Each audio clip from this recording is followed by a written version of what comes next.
Tu n'es rien pour moi, Fatou Ndiaye, rien qu'une ombre noire qui salit mon empire. Julien Moreau, 45 ans, PDG impitoyable d'une société de technologie parisienne, crache ses mots comme un venin, son poing serré frappant le rebord du comptoir en marbre, laissant une marque humide de sueur. Son costume sur mesure, froissé aux épaules par la tension, encadre son visage rougeau, marqué d'une veine saillante au front. Il pivote vers Sophie Leclerc, 28 ans, mannequin aux lèvres peintes en rouge vif, qui se tient à ses côtés, sa main fine posée sur son bras comme un trophée. Elle rit doucement, un son cristallin qui tranche l'air, ses ongles manucurés grattant légèrement le tissu de sa chemise. Fatou Ndiaye, 38 ans, ancienne enseignante d'art reléguée à l'ombre de son mari, se fige, ses doigts noirs crispés sur le bord de sa robe simple, usée aux coutures par des années de sacrifices silencieux. Ses yeux sombres, ourlés de cils épais, fixent Julien sans ciller, mais son menton tremble imperceptiblement, trahissant la tempête intérieure. Julien, après 12 ans, j'ai abandonné ma carrière pour équilibrer tes comptes, vendu ma voiture pour injecter des fonds dans ta start-up naissante, défendu ton nom face à mes amis qui voyaient en ta condescendance raciale. Sa voix, grave et mesurée, porte l'accent subtil du Sénégal, mais elle ne hausse pas le ton. Au lieu de cela, elle redresse les épaules, un geste habituel qui durcit sa posture comme un bouclier. Il l'interrompt d'un geste tranchant de la main, ses doigts écartés comme pour balayer une poussière invisible. Tes sacrifices, des miettes. Tu n'es qu'une immigrée qui a profité de mon nom, Fatou. Regarde Sophie, jeune, élégante, française, jusqu'au bout des ongles. Sophie incline la tête, ses cheveux blonds cascadant sur une épaule nue, et ajoute d'une voix mielleuse, « Il a raison. Ton teint sombre ne cadre pas avec les dîners d'affaires à l'Élysée. » Elle croise les bras, un tic qui accentue sa silhouette élancée, comme pour ériger une barrière entre elles. Fatou sent la bile monter, mais elle avale, ses lèvres pincées en une ligne fine. Elle avance d'un pas, ses chaussures plates claquant sur le sol carrelé. Un son sec qui résonne comme un défi. J'ai géré tes finances quand tes investisseurs fuyaient, Julien. J'ai pawné les bijoux de ma grand-mère pour couvrir tes dettes initiales. Et maintenant, tu me jettes comme un dossier obsolète. Ses mains tremblent légèrement, mais elle les presse contre ses cuisses, forçant le calme, son cœur battant un rythme sourd dans sa poitrine. Julien ricane, son rire échauant comme un coup de fouet, et se rapproche, son haleine chargée de vin rouge effleurant son visage. Obsrette, tu es une erreur, Fatou, une tache sur mon curriculum. Sophie, elle, illumine les soirées. Toi, tu les assombris avec tes origines. Il saisit une photo de famille sur le manteau de la cheminée, leur mariage 12 ans plus tôt, et la jette au sol, le verre se brisant en éclats qui crissent sous ses semelles. Sophie applaudit mollement, ses paumes claquant comme un seau d'approbation, ses yeux verts pétillants de malice. Fatou recule d'un pas, évitant les débris, mais son dos heurte le mur, un impact qui lui coupe le souffle un instant. Tes origines françaises ne te sauvent peut-être pas de ta cruauté, Julien. J'ai construit les fondations de ton empire avec mes mains, mes nuits blanches à équilibrer les livres de comptes. Elle relève le menton, un geste récurrent qui affermit sa résolution, mais ses ongles s'enfoncent dans ses paumes, dessinant des croissants rouges. Et Sophie? Une décoration temporaire. Quand elle s'ennuiera, elle partira, comme les autres. Sophie s'avance, son parfum capiteux envahissant l'espace, et pointe un doigt accusateur. Temporaire, je suis l'avenir. Toi, tu es le passé. Un passé noir et encombrant. Elle ajuste une mèche de cheveux, un tic nerveux qui révèle son impatience, ses talons aiguilles martelant le sol comme des piquets plantés. Julien attrape le bras de Fatou, ses doigts s'enfonçant dans sa chair, un geste possessif qui tourne à la violence contenue. Sors d'ici, Fatou, sans un sou, sans rien. Ton nom Ndiaye ne vaut plus rien à Paris. Il la pousse vers la porte, son souffle haletant, tandis que Sophie croise les bras plus serrés, observant avec un sourire en coin. Fatou se dégage d'une torsion ferme, ses muscles tendus par des années de retenue. Tu me chasses, Julien, mais souviens-toi, ce que tu rejettes aujourd'hui te hantera demain. Elle ramasse son sac, ses doigts effleurant une clé USB cachée, vestige de ses nuits de travail, et franchit le seuil, la porte claquant derrière elle comme un point final.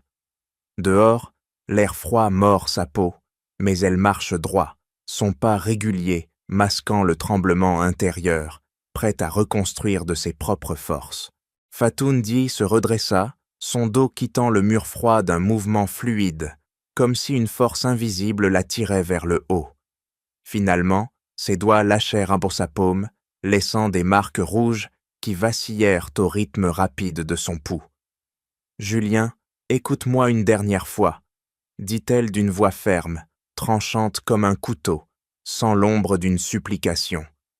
Elle avança prudemment d'un pas, les yeux rivés sur lui, ignorant Sophie qui ajustait nerveusement ses cheveux blonds, un mouvement qui s'accéléra sous la pression. « Je t'ai donné 12 ans, Julien.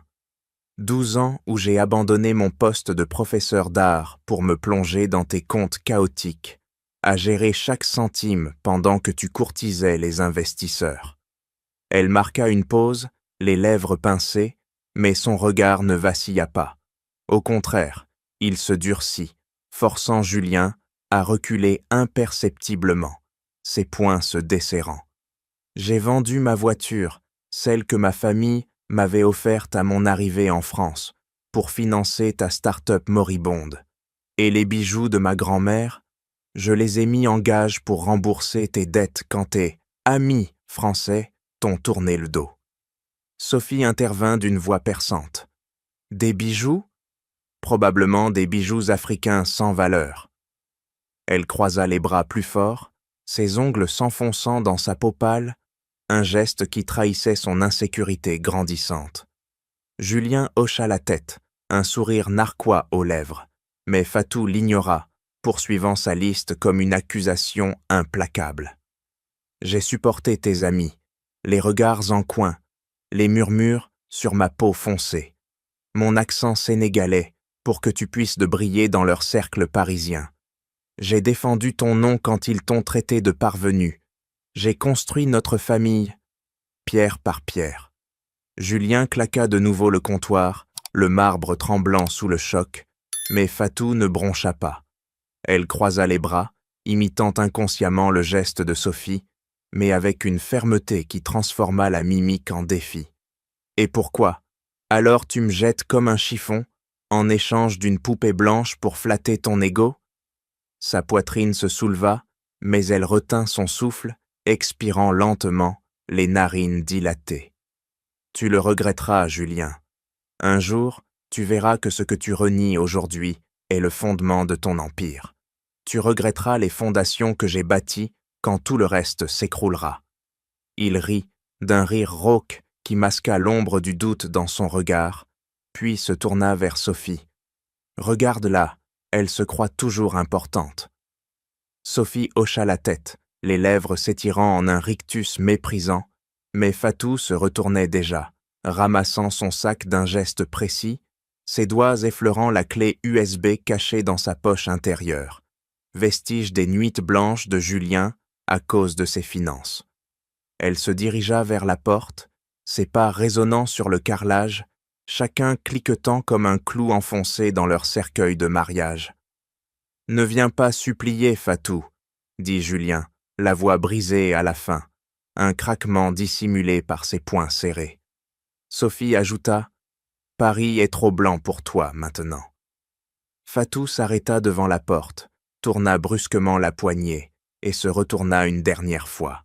« Paris t'accueillera, mais pas comme une ombre de moi, comme une puissance que je n'ai jamais vue. » La porte claqua, le bruit résonnant dans l'espace derrière elle. Dehors, l'air nocturne la submergea, mais Fatou marchait droit, les épaules droites, le menton levé dans un geste familier de défi. Elle fouilla dans son sac, serrant la clé USB dans sa paume, tel un talisman brûlant de vengeance. Elle se dirigea vers le lot, un quartier pauvre où elle allait prendre un nouveau départ. Servir du café le jour, analyser des données la nuit, avec Claire Dubois, son amie avocate, qui l'attendait au téléphone, reconstruisant brique par brique. Pas une seule larme, seule une détermination durcissait son visage, transformant la douleur en force. La porte claque encore dans l'esprit de Julien Moreau, un écho qui vibre comme un reproche, mais il le chasse d'un geste brusque, sa main balayant l'air comme pour effacer une trace invisible.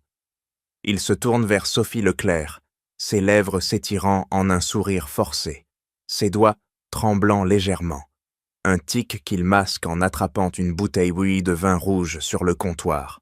« Enfin seul », murmure-t-il, versant le liquide pourpre dans 2 verres, le cliquetis du cristal masquant le silence pesant. Sophie s'approche, ses talons claquant sur le sol, et prend le verre, ses ongles effleurant sa main dans un geste possessif. « Elle est vite partie, bonne raidance », dit-elle, sirotant une gorgée, ses lèvres laissant une marque rouge sur le bord. Julien s'assoit sur le canapé en cuir, ses épaules s'affaissant un instant avant qu'il ne se redresse, son costume froissé trahissant la fatigue. Il fouille dans un tiroir, cherchant des papiers, des contrats, des bilans, et tombe sur une vieille enveloppe jaunie, marquée d'une écriture familière, celle de Fatou. Il l'ouvre d'un geste impatient, ses doigts déchirant le papier, et en sort une facture froissée. « Qu'est-ce que c'est que ça ?» marmonne-t-il, ses yeux plissés, scrutant les lignes. C'est une preuve irréfutable, un virement de fonds personnels de Fatou Ndiaye, 38 ans, pour sauver sa start-up naissante des années plus tôt. Elle a investi son propre argent, pour me tirer d'affaire quand les banques me lâchaient.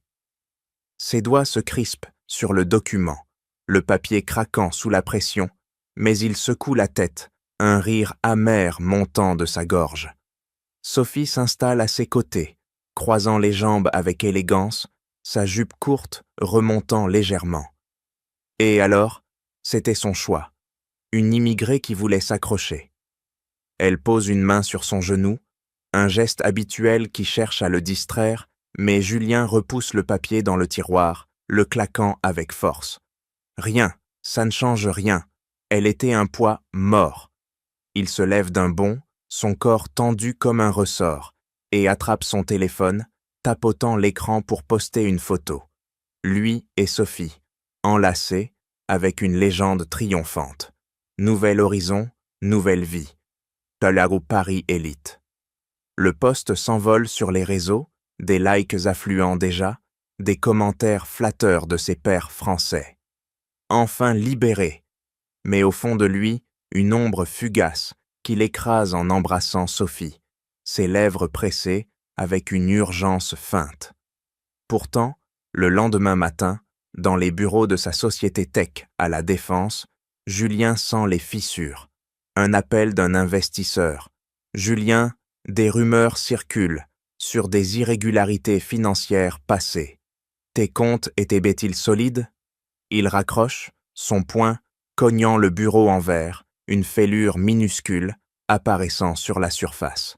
Marc Lefebvre, son avocat quarantenaire, au costume impeccable et au regard fuyant, entre sans frapper. « Problème ?» demande-t-il, ajustant sa cravate d'un geste nerveux. Julien hausse les épaules. Rien que des ragots. Fatou gérait ça avant, mais c'est du passé. Marc hoche la tête, ses lèvres se pinçant, mais il sort un dossier. Juste pour info, voici les anciens bilans. Tout est clean. Julien feuillette, ses yeux s'attardant sur les signatures de Fatou, mais il referme d'un claquement. Oublie-la, on avance. Sophie l'appelle alors, sa voix joyeuse. Chérie, on sort ce soir.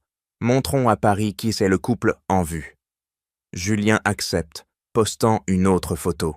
Mais dans le miroir de son bureau, il voit une veine pulser à sa tempe. Les rumeurs enflent, sur les forums d'affaires. Morotech, des trous dans les comptes. Il ignore, serrant le téléphone jusqu'à ce que l'écran craque légèrement. Pas de regret, seulement une irritation croissante, comme une épine sous la peau. Fatou était parti, mais ses traces ne persistent au mode invisible, attendant de surgir. Julien boit un café amer, son geste répétitif, avalé d'un trait, masquant l'agitation intérieure, tandis que Sophie attend, impatiente, pour leur parade publique. Fatou, c'est toi? Mon Dieu, après un an. Claire Dubois, 37 ans, avocate aux cheveux courts et au tailleur impeccablement coupé, lâche ses mots en serrant Fatou dans ses bras, son stylo plume glissant de sa main pour rouler sur le sol de la salle communautaire. L'étreinte est brève, mais Claire recule, ses yeux bleus scrutant le visage amaigri de Fatou, marquant une pause où ses doigts ajustent nerveusement sa cravate. Un tic qui trahit son inquiétude professionnelle. Fatou Ndiaye, 38 ans, maintenant serveuse dans un café de banlieue, hoche la tête, ses lèvres se pinçant en un sourire forcé, ses mains essuyant machinalement son tablier taché de café. Un an s'est écoulé depuis la nuit fatidique. Fatou avance dans la salle bondée d'un pas mesuré, évitant les regards curieux des femmes immigrées, rassemblées pour l'atelier sur les droits. « Claire, je ne m'attendais pas à te voir ici, » répond-elle, sa voix grave portant l'accent sénégalais, mais affermie par des mois de solitude. Claire ramasse son stylo, le cliquetant contre son bloc-notes, et tire Fatou vers un coin discret. « J'ai entendu des rumeurs sur Julien. Il parade avec cette Sophie partout, postant des photos comme un conquérant. Et toi, dis-moi tout. » Fatou s'assoit, ses doigts entrelacés sur ses genoux, un geste habituel qui ancre sa résolution. J'ai recommencé de zéro. Servir des cafés le jour, étudier la finance en ligne la nuit. J'ai analysé mes anciens données de Morotech, des irrégularités que j'avais notées sans le savoir. Claire fronce les sourcils, son stylo grattant furieusement le papier. Irrégularité? Julien est au sommet, mais des murmures circulent dans les cercles d'affaires. Des contrats douteux, des oiseaux peut-être. Elle pose une main sur l'épaule de Fatou, un contact ferme qui pousse à la confidence. Fatou sort une clé USB de sa poche, la serrant comme un talisman, et l'attend. Regarde ça, des bilans anciens que j'ai gardés, des transferts suspects vers des comptes offshore. Claire branche la clé sur son ordinateur portable, ses yeux s'écarquillant devant les chiffres. C'est du lourd. Marc Lefebvre, son avocat, est impliqué. On doit creuser. Fatou hoche la tête, ses ongles s'enfonçant dans ses paumes, ravivant les marques rouges d'autrefois. Pendant ce temps, à la Défense, Julien Moreau frappe son bureau du poing, le verre tremblant sous l'impact. « Ces rumeurs me tuent !» crie-t-il à Marc, qui ajuste sa cravate d'un geste nerveux, ses lèvres pincées. « Rien de grave, Julien.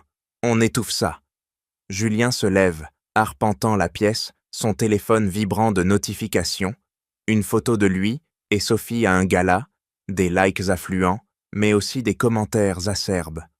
Moreau, des ennuis financiers? Il ignore, embrassant Sophie qui entre, ses lèvres pressées avec urgence. « Chérie, on domine Paris, » murmure-t-elle, croisant les bras, mais Julien sent une faille qu'il comble en postant une nouvelle image. Fatou, avec Claire, commence son chemin. Des nuits à décortiquer des rapports publics, des appels à d'anciens employés. J'utilise mes compétences en organisation pour cartographier tout, dit Fatou, traçant des lignes sur un tableau blanc, ses doigts volant comme lors de ses leçons d'art. Claire connecte des investisseurs. Un petit fonds pour ton start-up, art et tech, pour les Africains, en France. Fatou gagne son premier contrat, ses épaules se redressant, un geste de victoire. Mais un soir, un message anonyme. « Julien te surveille. » Elle serre les poings, prête à contre-attaquer. Julien, ignorant, parade, mais les fissures grandissent. son poing cognant plus fort, masquant l'ombre approchante. Non, Claire, je ne m'en dirai pas son pardon. Assène Fatou Dieye, 38 ans, en claquant son ordinateur portable sur la table, en bois, écaillé de son studio en banlieue parisienne. Ses doigts d'eau noirs, calleux après des mois de service au café, pianotent encore sur le clavier invisible, un tic qui trahit son cerveau en ébullition. Claire Dubois, 37 ans même temps, avocate aux yeux perçants, croise les jambes sur le canapé usé, son stylo plume grattant un bloc-notes comme pour capturer l'instant. Tu as les raisons, construis ton monde à toi. Fatou se lève d'un bond, ses épaules se redressant en un geste de défi habituel, et marche vers la fenêtre étroite où un rayon de soleil filtre à travers les rideaux jaunis. 1 an de renaissance. Fatou a transformé sa douleur en empire naissant. Le matin, elle sert des espressos dans un bistrot de Clichy-sous-Bois, ses mains versant le liquide noir avec précision, masquant les tremblements résiduels de la trahison. « Un double, s'il vous plaît », demande un client, et elle sourit, ses lèvres se pinçant en une courbe contrôlée, tout en calculant mentalement des bilans financiers dans sa tête. L'après-midi, avec l'aide de Claire, qui connecte des investisseurs via des appels Zoom, son stylo cliquetant comme un métronome, Fatou bâtit son start-up, un fonds d'investissement mêlant art africain et tech française. J'utilise mes compétences en organisation pour cartographier les opportunités, explique-t-elle à Claire lors d'une session nocturne, traçant des diagrammes sur un tableau blanc improvisé, ses doigts d'eau volant comme lors de ses anciennes leçons d'art. Claire hoche la tête, ajustant sa cravate d'un geste nerveux. Ton analyse des données est chirurgicale. Regarde ce contrat, un start-up sénégalais en IA, financé par tes projections. Fatou signe d'un trait sec, son cœur battant un rythme victorieux, ses ongles s'enfonçant légèrement dans le papier. Un écho de sa détermination. Elle gagne son premier client, une galerie d'art à Montmartre, où elle organise un événement fusionnant sculptures africaines et apps numériques.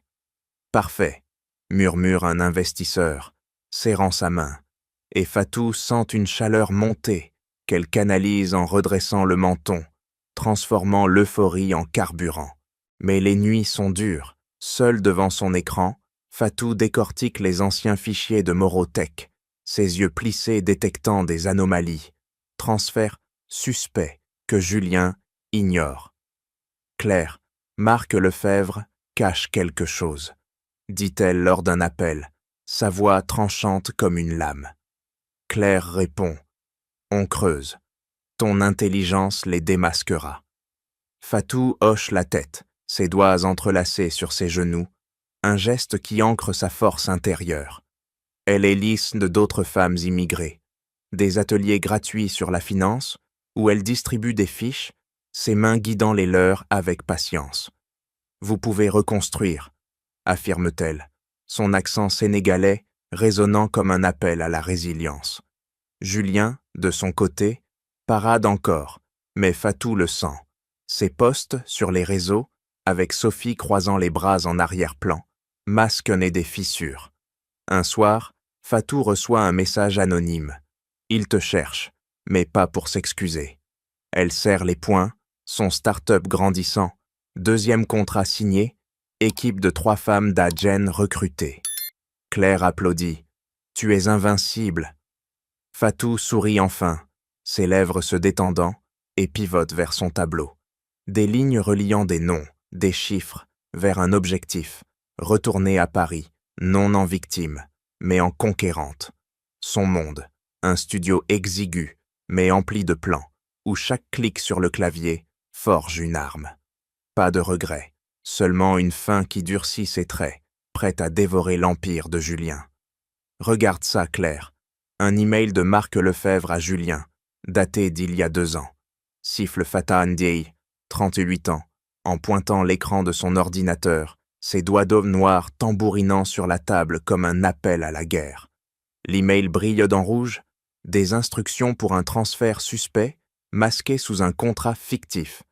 Claire Dubois, 37 Routelan, avocate au geste précis, se penche en avant, son stylo plume cliquetant contre ses dents.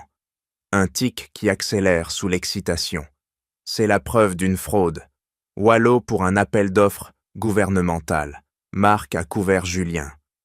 Fatou se redresse, ses épaules se carrant en un geste de défi, et ferme l'ordinateur d'un claquement sec, le son résonnant dans le studio exigu comme un verdict. Claire croise les bras, ses yeux bleus fixant Fatou avec insistance. Et si on confrontait Julien, une paix conditionnelle, il avoue, tu l'épargnes. Fatou secoue la tête, ses lèvres se pinçant en une ligne ferme, et se lève d'un bond, arpentant la pièce étroite, ses pas claquant sur le linoléum usé. Paix, après qu'il m'a jeté comme une ombre indésirable. Non, je retourne à Paris, mais pour le briser. Ses doigts s'entrelacent sur sa nuque, un geste qui canalise sa rage, transformant la chaleur montante en une détermination froide. Claire hoche la tête, ajustant sa cravate d'un geste nerveux. Alors, on prépare. J'ai une invitation pour le Sommet Tech à La Défense. Ton start-up y était convié, grâce à mes contacts. Fatou s'arrête, ses yeux s'écarquillant un instant, puis durcissant. Parfait. Julien y sera, paradant avec Sophie. Je l'affronte là-bas. L'invitation arrive par email, un carton virtuel pour le gala des innovateurs où Morotech brille encore. Fatou l'ouvre, ses doigts lits volant sur l'écran, et imagine la scène. Julien, 45 ans, en costume froissé, serrant des mains, ignorant la tempête. Il essaiera de me saboter, murmure-t-elle à Claire lors d'un appel, sa voix tranchante. Claire répond, c'est le risque, mais avec cet email, on a une arme. Condition, tu restes discrète jusqu'au coup final. Fatou accepte, serrant les poings, ses ongles creusant des croissants dans ses paumes, un écho de sa nuit d'exil. Julien, de son côté, reçoit la liste des invités, son poing cognant le bureau, en voyant Nodiai Investments. Fatou, ici, grogne-t-il à Marc, qui ajuste sa cravate, lèvres pincées. On la bloque, diffuse des rumeurs sur son start-up. Immigré, instable. Sophie entre, croisant les bras. Fais-le, elle ne mérite pas d'être là. Julien poste subtilement, un tweet voilé. Attention aux intrus dans notre élite. Mais Fatou voit, ses lèvres se tordant en un rictus, et prépare des diapositives sur les fraudes, cachées dans son pitch. Claire et Fatou répètent « Tu parles hard-tech, puis tu lâches ta la bombe ». Fatou hoche la tête, redressant le menton, son geste victorieux. Un appel anonyme, Julien te vise. Elle serre la clé USB, prête. Pas de paix, seulement une alliance temporaire avec Claire, qui cliquette son stylo. On le détruit. Fatou sourit enfin, froidement, son monde se connectant au sien. Un gala où elle reviendra, non en suppliante, mais en justicière. L'email pulse encore sur l'écran, un lien vers l'abîme, tandis que Julien parade, ignorant le piège qui se referme. Fatou Nodiai, cet immigré ose revenir? Marc Lefebvre, 40 ans, avocat aux yeux fuyants et au costume gris impeccablement repassé, crache ses mots en claquant son dossier sur le bureau de Julien Moreau, laissant une marque de sueur sur le cuir. Son doigt boudiné pointe une liste d'invités pour le Gala Tech, où le nom de Fatou brille comme une menace. Julien, 45 ans, PDG au visage rougi par la frustration, se redresse dans son fauteuil, son poing cognant le bras du siège. Un tic qui trahit sa fureur contenue. Bloque-la, Marc, diffuse des rumeurs, elle et son start-up ridicule. Marc hoche la tête, ajustant sa cravate d'un geste nerveux, ses lèvres pincées dans une ligne mince qui masque un sourire calculateur. Marc pivote, ses pas lourds, résonnant sur le sol poli de la Défense, et sort son téléphone, tapotant l'écran pour envoyer un message anonyme. Nodiai Investments, une façade pour de la fraude ethnique? Il ricane softly, ses doigts grassouillés, serrant l'appareil comme une arme. Plus tard, dans son bureau au mur couvert de diplômes jaunis, Marc fouille dans un tiroir verrouillé, en sortant un fichier crypté, des bilans truqués de Morotech, des roilots versés à des fonctionnaires pour des contrats publics. Julien est un idiot utile, murmure-t-il, ses yeux plissés scrutant les chiffres qu'il modifie d'un clic précis, effaçant les traces de Fatou des anciens investissements. Sophie Leclerc entre en trombe, 28 ans, mannequin aux lèvres peintes, croisant les bras avec impatience. Marc, Julien me cache quelque chose. Des appels tardifs. Marc se retourne, son regard fuyant la fixant enfin, et ajuste à nouveau sa cravate, un geste récurrent qui dissimule son calcul.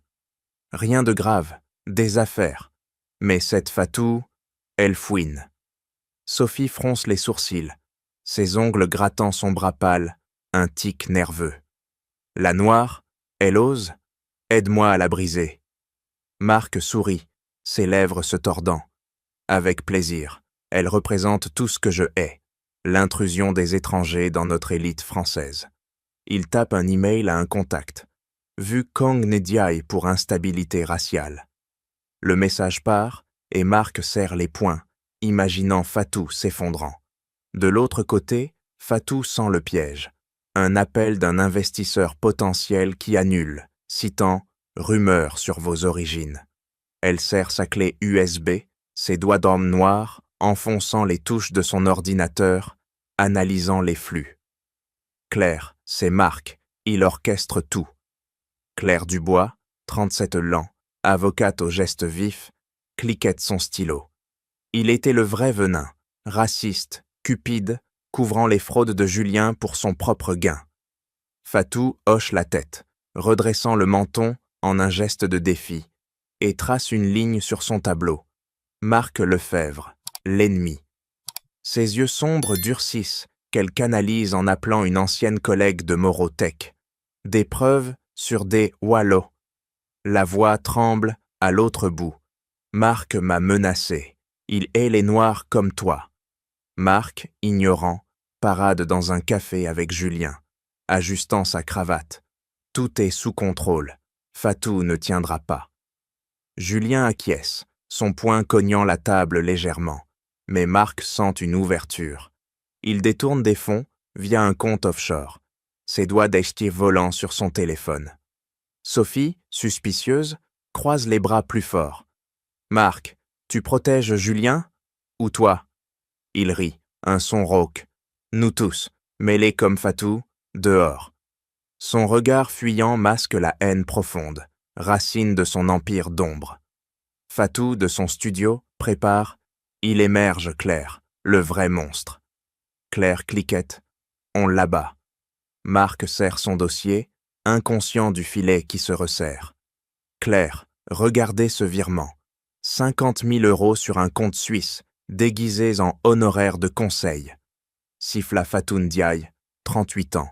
En zoomant sur l'écran de son ordinateur portable, ses doigts noirs de jet parcourant le pavé tactile comme des flèches.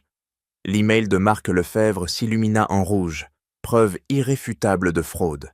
Claire Dubois, 37 ans, avocate à la main agile, se pencha par-dessus son épaule, son stylo plume cliquetant sur le bord de son bureau. Un geste qui ne fit qu'ajouter à la tension. C'est tout à fait normal. Commençons par les anciens employés de Morotech. Fatou hocha la tête, le menton relevé d'un air de défi, et ferma son ordinateur portable avec un clic sec qui résonna dans le café isolé de Belleville où ils étaient retranchés. Ils partirent, Fatou en tête, esquivant les flaques d'eau sur le trottoir mouillé, serrant contre eux une enveloppe remplie de documents imprimés, faux bilans, relevés bancaires publics. Premier arrêt.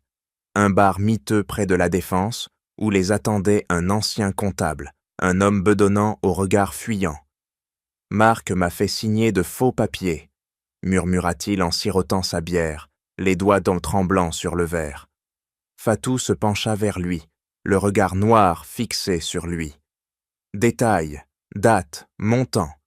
Il dit, les lèvres pincées, corruption d'un fonctionnaire sur un contrat d'IA du gouvernement. Marc a tout organisé, Julien a signé les yeux fermés. Claire griffonna à la hâte, la pointe de son stylo grattant le papier comme un couteau, tandis que Fatou analysait « Ça correspond à mes anciens relevés. Une tendance, des virements mensuels. » Mais l'ombre planait. En partant, Fatou sentit quelqu'un la fixer. Un homme en veste grise, son téléphone collé à l'oreille, les observant de loin. « On nous suit », murmura-t-elle à Claire, les poings serrés, les ongles enfoncés dans ses paumes. Claire ajusta nerveusement sa cravate. « Marc, change de direction. » Fatou se retourna brusquement, entraînant Claire dans une ruelle étroite, accélérant le pas, improvisant un plan, grâce à son sens de l'organisation. « Toi à gauche, je vais à droite. Rendez-vous à la station de métro. » Elles se séparèrent, Fatou courant doucement, le cœur battant, évitant un scooter qui lui frôla le bras. L'homme accéléra, sa veste flottant au vent, mais Fatou lui échappa en sautant dans un bus bondé, agrippant le bar et expirant enfin. De retour au studio, Claire verrouilla la porte d'un geste brusque. Voici le rapport financier public de Moreau Tech. Fatou ouvrit son ordinateur portable, parcourant les PDF en ligne du bout des doigts, comparant les données à l'ancien bilan. Regardez, un compte offshore lié à Marc, des fausses déclarations pour masquer des pertes. Claire appela un contact anonyme, un journaliste, des informations sur Lefebvre. Sa voix était étranglée.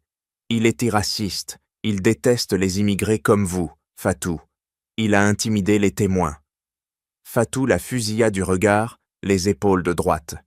Il me sous-estime. Mon analyse révèle un réseau, de corruption, de 3 fonctionnaires. Un appel anonyme au milieu de la nuit. Arrêtez ou vous le regretterez. Fatou empoigna le téléphone d'une voix sèche. Qui est-ce?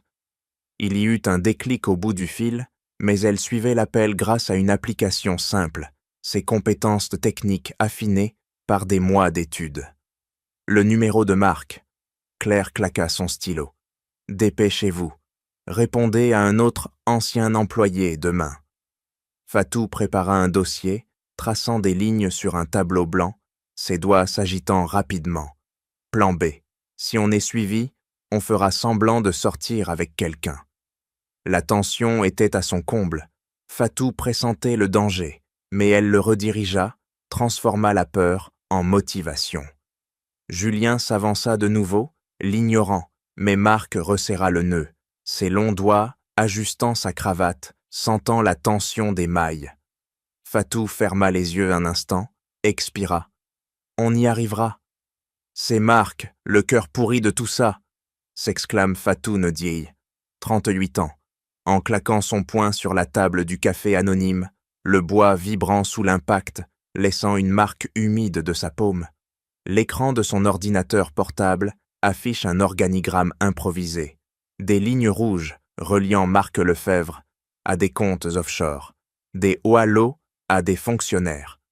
Claire Dubois, 37 ans, avocate aux nerfs d'acier, se penche en avant, son stylo-plume cliquetant contre le bord d'un verre d'eau, un tic qui s'accélère comme un compte à rebours. Regarde, il a créé un fond noir, siphonnant des millions de Moreau Tech pour son propre gain. Fatou hoche la tête, redressant le menton en un geste de défi, ses yeux sombres flamboyants d'une rage contenue. Tout converge, des nuits de décryptage, des appels à des témoins tremblants, mènent à cette révélation. Fatou ouvre un fichier fraîchement obtenu, un bilan interne volé par un ex-employé. Ses doigts de volant sur le clavier, zoomant sur une ligne fatidique. Transfert à Lefebvre Consulting, 200 000 € pour service ratio. Service ratio, murmure Claire, ses lèvres pincées en une ligne mince, et Fatou frappe à nouveau la table.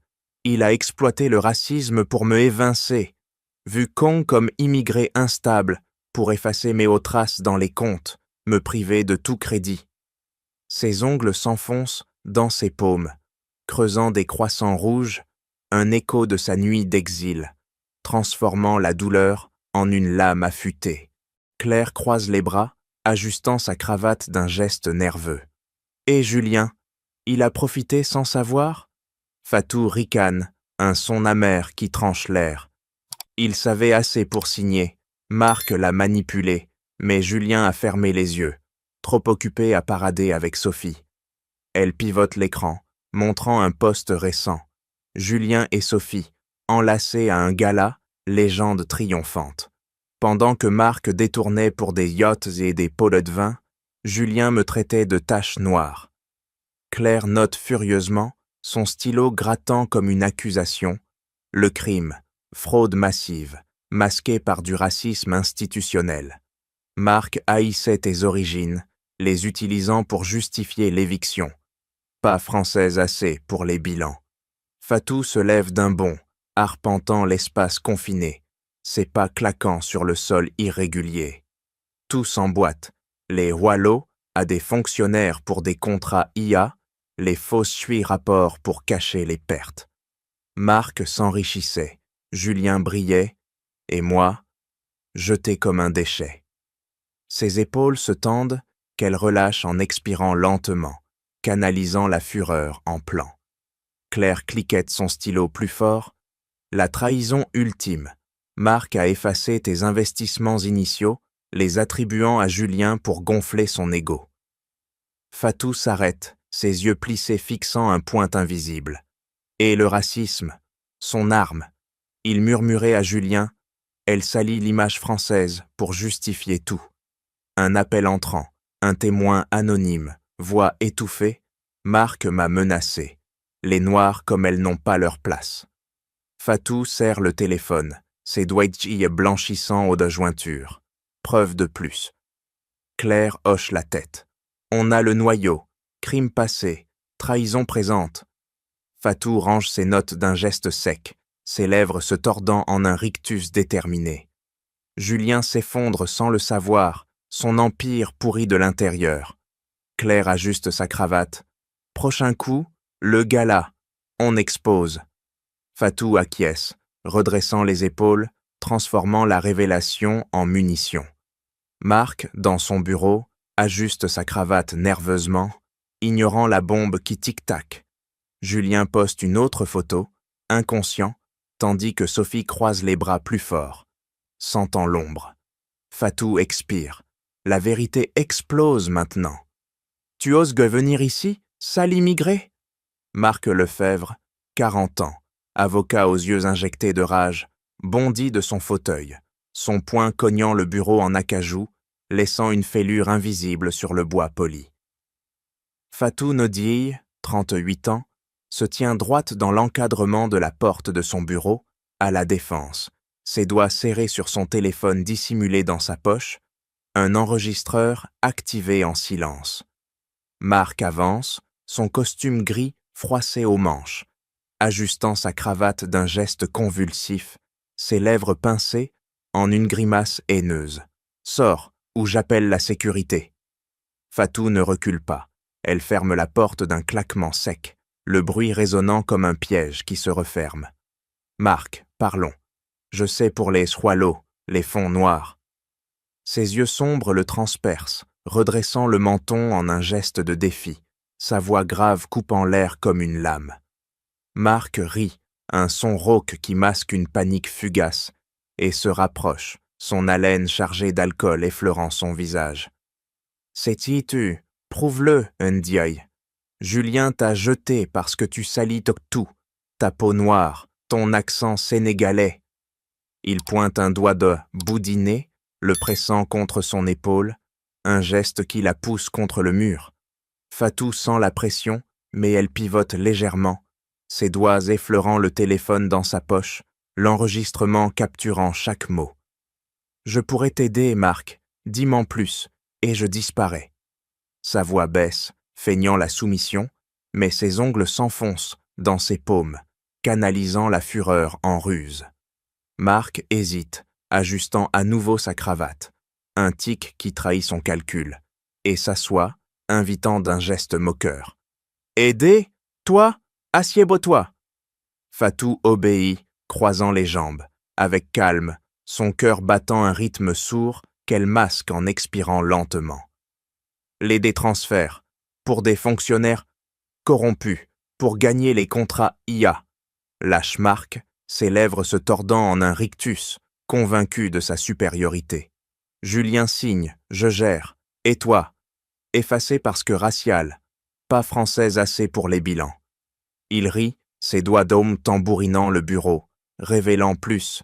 2 millions détournés, pour mon yacht, mes comptes GIRSE suisses. Fatou hoche la tête, feignant l'intérêt, ses yeux plissés notant chaque détail qu'elle enregistre en silence. Et Julien? Il sait? Marc hausse les épaules. Il profite. Sophie le distrait. Soudain, Marc bondit, réalisant le piège. « Attends, tu enregistres ?» Il attrape son bras, ses doigts s'enfonçant dans sa chair, la plaquant contre le mur. Fatou sent la douleur, mais elle appuie discrètement sur son téléphone. Appel d'urgence via l'app. Police alertée. « Lâche-moi », ordonne-t-elle sa voix tranchante, utilisant sa ruse. « Ou je crie tout. » Marc serre plus fort, son visage rougit. « Tu ne sortiras pas vivante. » Mais Fatou pivote, son genou heurtant son entrejambe d'un coup sec. Un mouvement appris en autodéfense. Marc gémit, reculant, ajustant sa cravate convulsivement. La sirène hurle au loin. Fatou se dégage, ouvrant la porte d'un geste vif. La police arrive. Tes mots sont enregistrés. Marc s'effondre sur son fauteuil, ses lèvres tremblantes. Tu paieras. Fatou sort, ses pas accélérés dans le couloir, son téléphone vibrant. Claire à l'autre bout. J'arrive. La révélation pulse en elle, transformant le danger en victoire imminente. Marc serre les poings, ignorant que son aveu scelle sa chute. Fatou expire, redressant les épaules, prête pour la suite. Julien me trompe avec Élise, sa secrétaire. Des messages, des photos.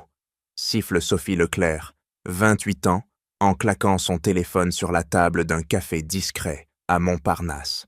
L'écran fissuré sous l'impact trahissant sa fureur. Ses ongles manucurés grattent le bois, un tic nerveux qui accélère, tandis que ses lèvres peintes se tordent en un rictus amer. Fatou Nodier, 38 ans, se penche en avant, ses yeux sombres la transperçant comme des lames, redressant le menton en un geste de défi. Prouve-le, Sophie, et aide-moi à le briser. Claire Dubois, 37 ans lent, avocate au geste précis, cliquette son stylo contre son verre, observant l'échange comme un procureur. Sophie hésita, croisa les bras plus fort, ses épaules s'affaissèrent tant légèrement avant de se redresser. « Pourquoi moi? Tu es son ex, la fille noire qu'il a larguée. » Fatou ne s'y a pas, les doigts noueux sur la table, sa colère se transformant en une voix aiguë. Parce qu'il t'a largué aussi. Élise, une autre poupée blanche, plus jeune. Montre-moi les preuves, des emails, des documents de son téléphone. Sophie soupira, les lèvres pincées, fouillant dans son sac, en sortit une clé USB et la fourra dans la main de Fatou. Tout est là, tout est là. C'est SMS à Élise. Sophie est chiante, viens ce soir. Et le bilan. Marc l'a falsifié pour le cacher. Julien l'a signé. Fatou branche la clé sur son ordinateur, ses doigts d'eau volant sur le clavier, zoomant sur les captures d'écran. Des textos torrides, Julien promettant à Élise des cadeaux de la caisse noire. « Parfait », murmure-t-elle, ses ongles s'enfonçant dans ses paumes, transformant la jalousie de Sophie en munition. Claire note furieusement, son stylo grattant. Salit Marc aux fraudes, pot de vin à des fonctionnaires, via Élise qui est fille d'un contact. Sophie hoche la tête, ajustant une mèche blonde d'un geste convulsif. Julien m'a utilisé. Prends-te tout la Fatou. Email interne. Marc ordonnant des faux d'Orchiché rapport. Racisme en prime. Élimine les traces de l'africaine. Un twist. Sophie ajoute un fichier audio. Julien riant avec Élise. Sophie, temporaire, comme Fatou. Fatou serre les poings, expirant lentement, qu'elle canalise en copiant les données. Pourquoi maintenant? Demande-t-elle, ses yeux plissés. Sophie ricane. Genti, Il m'a promis le monde, mais Élise a eu les diamants. Claire cliquette plus fort. Ça scelle tout, preuves irréfutables pour le gala. Fatou débranche la clé, la serrant comme un trophée. Merci, Sophie, tu as ta vengeance. Sophie croise les bras, un sourire froid. Et toi, la sienne. Elles se séparent, Fatou marchant vite dans la rue, évitant un suiveur potentiel, un homme en gris, envoyé par Marc. Elle pivote dans une ruelle, son cœur battant, et appelle Claire. On a le final, liens entre fraude et trahison personnelle. Claire répond, au gala, on explose. Fatou hoche la tête, redressant les épaules. La clé USB pulse dans sa poche, transformant la trahison de Julien en son arme ultime. Sophie, seule, ajuste sa mèche, regrettant déjà, mais trop tard. Julien, ignorant, embrasse Élise en secret, son poing cognant une table invisible. Fatou expire. Tout s'effondre. Ladies et gentlemen, Moreau Tech cache une fraude massive. Tonne Fatou Ndiaye, 38 ans, en bondissant sur la scène du gala à la Défense, son micro serré comme une arme, projetant des diapositives explosives sur l'écran géant. La salle, bondée d'investisseurs en costumes amidonnés, se fige. Julien Moreau, 45 ans, PDG au visage blême, cogne son poing sur sa table, renversant un verre de champagne qui éclate en éclats. « Arrêtez-la !» crie-t-il, sa voix craquant, mais Fatou continue, redressant le menton en un geste de défi, ses yeux sombres balayant la foule comme des lasers. La preuve, un courriel de Marc Lefebvre, ordonnant la corruption du responsable des contrats d'IA. L'écran affichait des images, virements suspects, bilan frauduleux. Marc, 40 ans, avocate au regard fuyant, se leva d'un bond, ajustant péniblement sa cravate. Mensonge, cet immigré ment. Il s'avança vers l'estrade d'un pas lourd, mais Fatou tourna l'écran. Et ça, vos aveux enregistrés, effacez toute trace de la femme africaine. La salle murmura. Les investisseurs murmurèrent. Leur téléphone sortit pour filmer. Julien serra les poings, les jointures blanches. « Fatou, tais-toi !» Mais elle lança une bombe. « Sophie m'a tout dit. Ta trahison avec Élise, financée par de l'argent noir. » Sophie Leclerc, 28 ans, émerge de la foule, croisant les bras avec fureur. « C'est vrai, il m'a trompé comme toi. » Elle pointe Julien, ses lèvres tremblants. Email, photos, tout pour Élise. La salle explose en murmures, des flashs crépitants. Marc charge la source scène, son poing levé. « Arrêtez !» Mais Claire Dubois, 37 ans, avocate au geste vif, surgit avec des policiers. « Arrêtez pour fraude et racisme !» Les menottes claquent mal sur les poignets de Marc, qui ajuste sa cravate une dernière fois, hurlant « Julien, aide-moi !» Julien recule, son poing cognant l'air vainement, son empire s'effondrant en temps réel. Investisseurs se lèvent. « Vendez Moreau Tech !» crie l'un, déclenchant une vague de ventes paniquées. Fatou, impassible, annonce. « Mon start-up rachète les parts, à prix cassé. » L'écran montre les contrats Sabelli signés, ses doigts ayant orchestré tout. Julien s'effondre sur sa chaise, ses épaules s'affaissant, murmurant « Fatou, comment ?» Elle descend de scène, ses pas claquant comme un verdict. « Par mes compétences, que tu as rejetées. » Sophie croise les bras une dernière fois, tournant les talons. « Adieu, Julien. » La police emmène Marc, hurlant des insultes racistes qui scellent son sort. Fatou sort, Claire à ses côtés, cliquetant son stylo victorieusement. Julien reste seul, son poing cognant la table vide, larmes coulant, tout perdu. Fatou expire dehors, redressant les épaules. Justice faite. La foule applaudit, son nom résonnant comme un triomphe. Vous êtes en état d'arrestation pour fraude, corruption et racisme, hurla l'officier en menottant Marc Lefebvre, le métal froid lui entaillant la peau pâle. Marc, 40 ans, avocat déchu, se débattait convulsivement, ajustant sa cravate une dernière fois, comme pour conjurer le sort, les lèvres pincées, disant « C'était un complot, cette femme noire m'a piégé ». La salle de banquet, encore animée par les bavardages, se tut. Les investisseurs reculèrent, leur téléphone enregistrant le flash. Fatou Ndiaye, 38 ans, observait depuis la Lodocène, le menton relevé dans un geste de triomphe retenu, les doigts crispés sur le micro comme une encre. Julien Moreau, 45 ans, s'effondre sur sa chaise, son poing cognant la table vide, renversant les restes de champagne qui goûtent comme des larmes. « Marc, comment ?» murmure-t-il, sa voix craquant, mais l'officier le fixe. « Vous êtes complice. Interrogatoire demain. » Julien serre les poings, plus fort, ses knuckles blanchissants, ignorant Sophie qui croise les bras une dernière fois avant de tourner les talons. « Adieu, Julien, tu as tout perdu. » Elle s'éloigne, ses talons claquant comme un adieu définitif, rejoignant la foule qui murmure.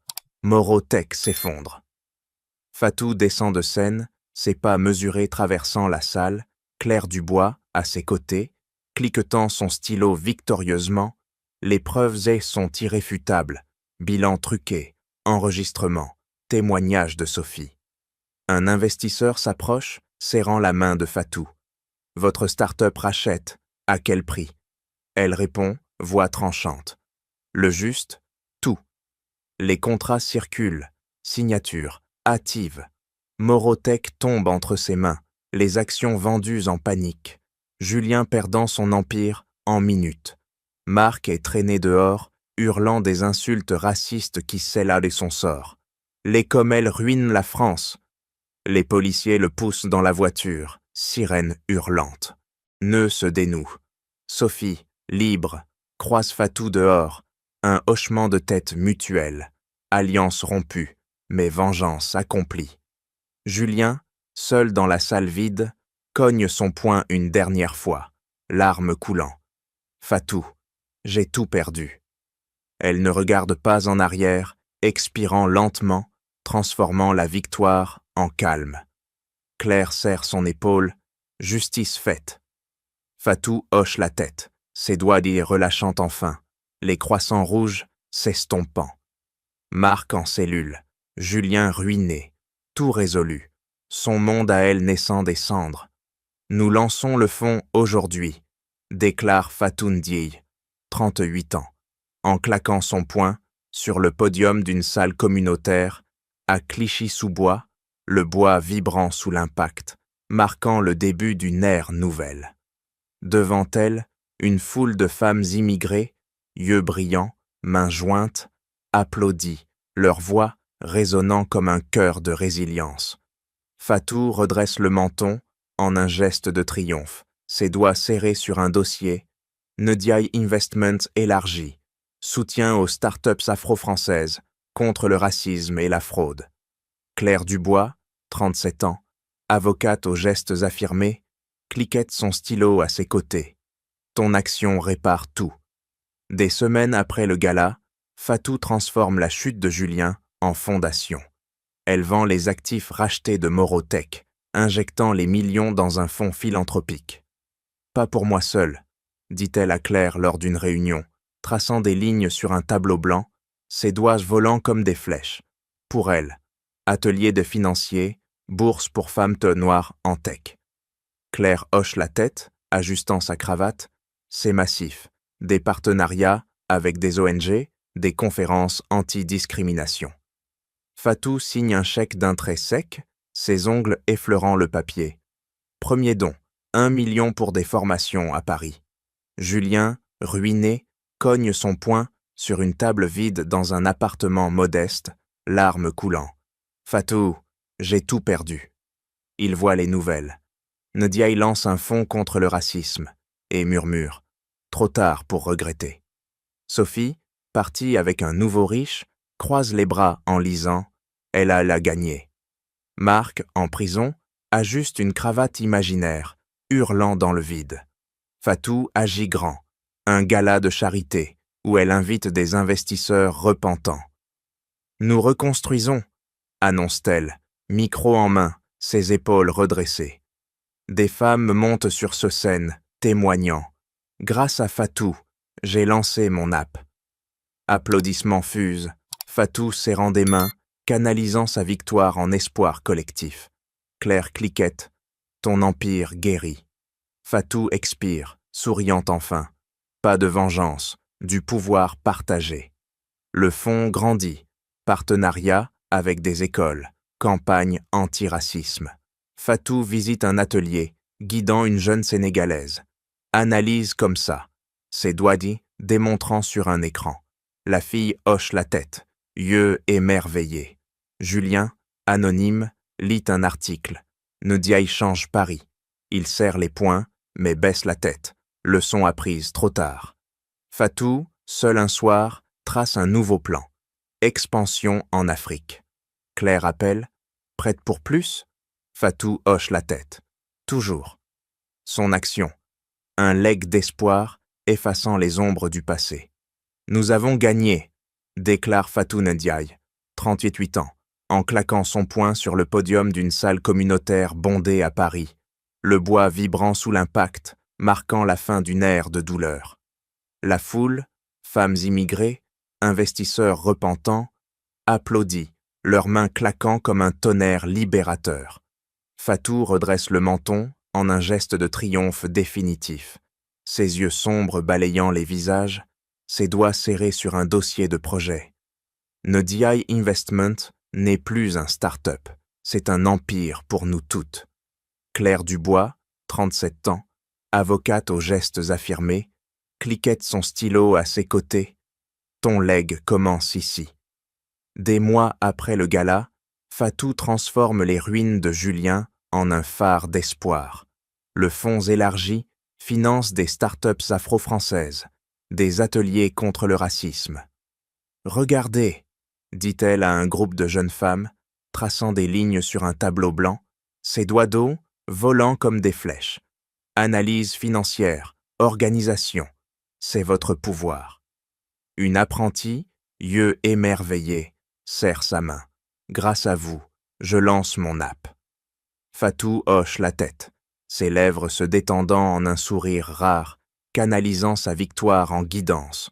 Julien, brisé, cogne son poing sur une table vide dans un appartement sombre, lisant les nouvelles. Ndiaye change Paris. Larmes coulant, il murmure. Fatou, j'ai tout perdu. Sophie, partie, croise les bras en voyant un poste. Elle a tout pris. Marc, en prison, ajuste une cravate imaginaire, hurlant dans le vide. Scène finale. Un événement communautaire sous les lumières de la Tour Eiffel. Fatou au centre d'un famille nouvelle. Claire à sa droite, cliquetant son stylo, victorieusement. Une équipe de femmes d'Adjen, autour, mains jointes. Communauté applaudissant. Nous reconstruisons, annonce Fatou, micro en main, ses épaules redressées. Le racisme brise, mais la résilience bâtit des empires.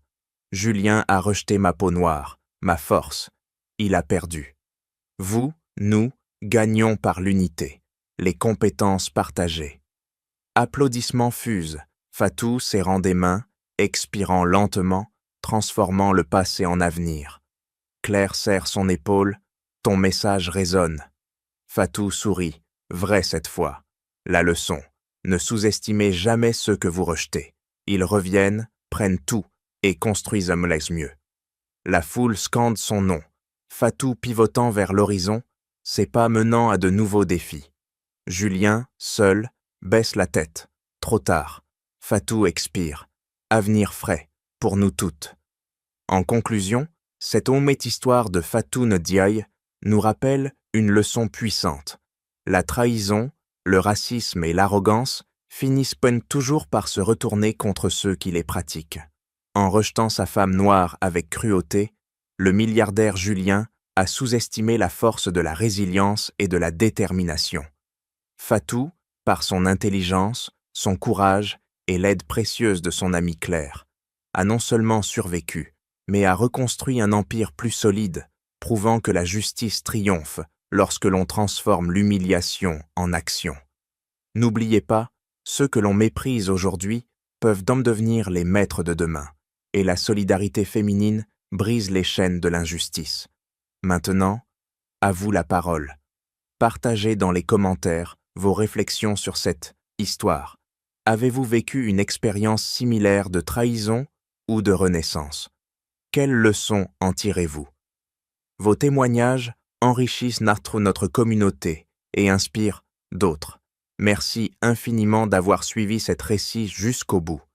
Si vous avez aimé, n'hésitez pas à liker, à vous abonner et à activer la cloche pour ne rien manquer de nos prochaines histoires motivantes.